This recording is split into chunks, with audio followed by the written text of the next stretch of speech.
Téléfilms, séries, feuilletons, documentaires et même les dessins animés pour ne citer que cela sont des programmes qui peuvent parfois contenir des caractères obscènes non adaptés aux enfants. Que prévoit la haute autorité de la communication au Gabon pour réguler les caractères obscènes à la télévision? Il y a deux types de régulation. On va dire la première concerne les télévisions locales.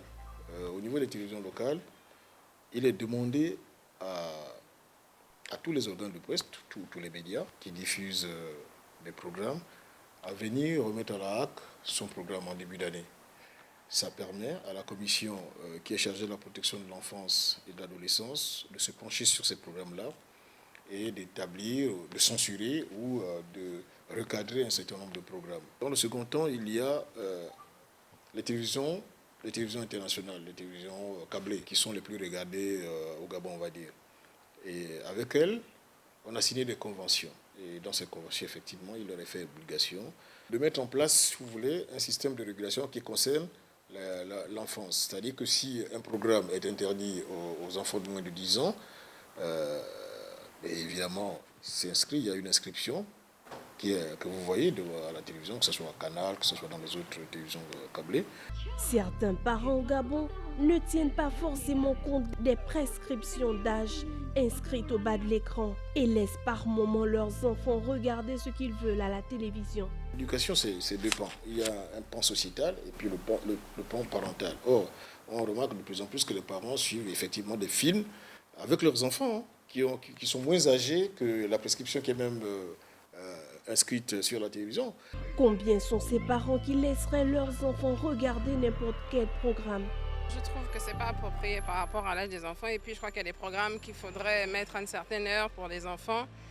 Même pas pour les enfants, pour des personnes qui sont aptes à suivre ce genre de programme-là. Mais maintenant, on remarque que même dans les dessins animés, vous avez, excusez-moi, de la sexualité qui est introduite là-dedans. Donc il faut vraiment revoir en fait les programmes qu'on expose. À ce niveau-là, on peut s'entendre sur l'inventaire des offres qu'il y a à la télévision, voir quelles sont les chaînes qui seront plus appropriées, parce que, à quelque part, à prendre goût à ce type d'émission, on finit par avoir des idées dans la tête et généralement ça dégénère. Seulement des conséquences émanent de cette légèreté. Il peut y avoir danger. Danger parce que l'enfant a toujours tendance à reproduire, peut-être pas avec mauvaise intention, puisque ça passe à la télé. Pour lui, c'est normalisé. Il suffit d'une petite blague à l'école, il sort cette arme-là, qu'elle soit blanche ou pas. Et il s'en sert pour se défendre, parce qu'il l'aurait vu à la télé. C'est pourquoi on propose aux parents de filtrer les programmes télé. Et on permet aux parents de pouvoir expliquer ce qui se passe. Dans tel type de situation, voilà ce qui peut être possible et voilà ce qui est interdit. Ainsi, revoir la qualité des programmes télévisés des enfants est essentiel. D'ailleurs, certains promoteurs de la télévision numérique proposent des options de restriction pour les adolescents.